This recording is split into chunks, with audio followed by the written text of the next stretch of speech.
Welcome back to the channel. Today, we'll look at bench work and fitting techniques.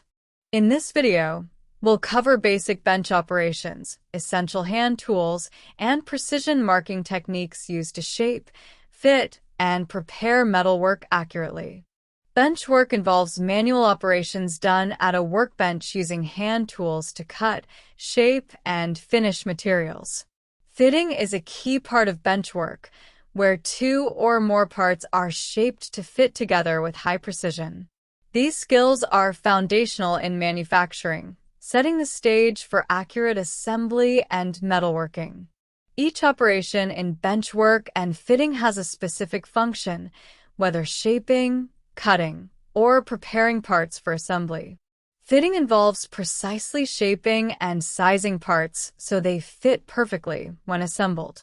It's essential in machine assembly to ensure proper alignment and tight fits. Sawing is the process of cutting metal or other materials to desired lengths or shapes, primarily using a hacksaw.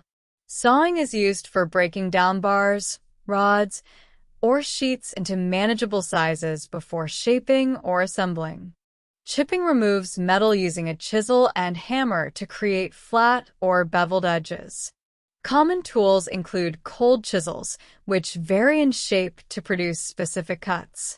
Thread cutting uses a die to create external threads on cylindrical parts, such as bolts and rods, which are essential for fastening parts together in assemblies.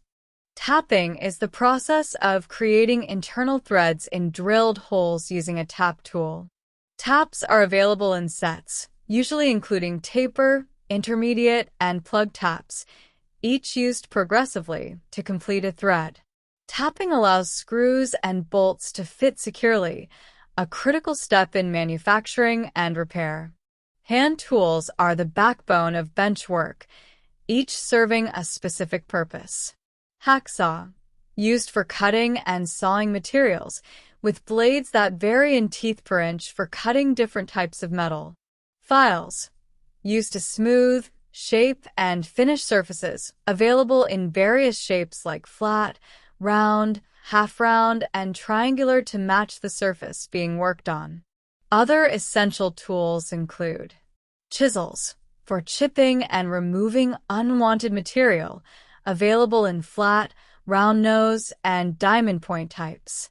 Die and tap sets, for cutting external and internal threads, using tap wrenches and die stocks for precision and manual control.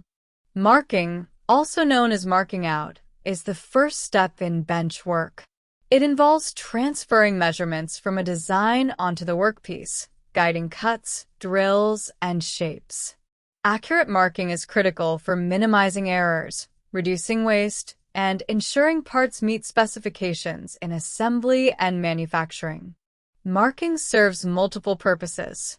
Guides for machining.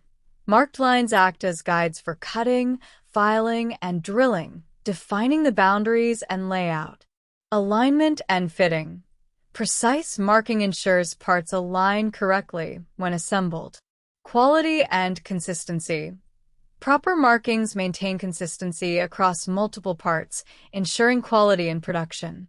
Marking tools are specifically designed for accuracy. Scriber, a sharp, pen-like tool made of hardened steel, used to scribe fine, permanent lines that won't rub off. Surface gauge, consists of a base and adjustable arm with a pointed tip.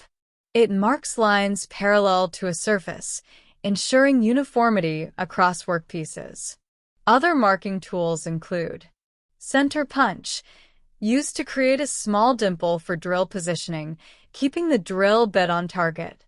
Dot punch, creates smaller reference points for alignment or as drill guides. Vernier caliper, measures internal, external, and depth dimensions precisely. Some calipers have a marking edge to lightly scribe dimensions on the material. Different techniques in marking are used based on the operation. Line marking, using a ruler and scriber for straight lines as guides for sawing or filing. Center punching for drilling. The center punch is struck with a hammer to create a dimple, guiding the drill bit and preventing misalignment. Parallel marking with surface gauge. Adjust the gauge to a set height and drag along the surface for consistent lines across similar pieces. Following best practices can improve marking accuracy. Clean the surface. Dust and oil can interfere with marking accuracy. Use layout dye. A light dye or paint enhances visibility, especially on metal. Double-check measurements. Ensures accuracy before marking. Mark lightly first. Initial light markings allow for adjustments. Protect marked surfaces. Handle marked parts carefully to avoid erasing or smudging marks before machining. We've reached the end of this video. Thank you for watching, and don't forget to like and subscribe for more tutorials on other exciting topics.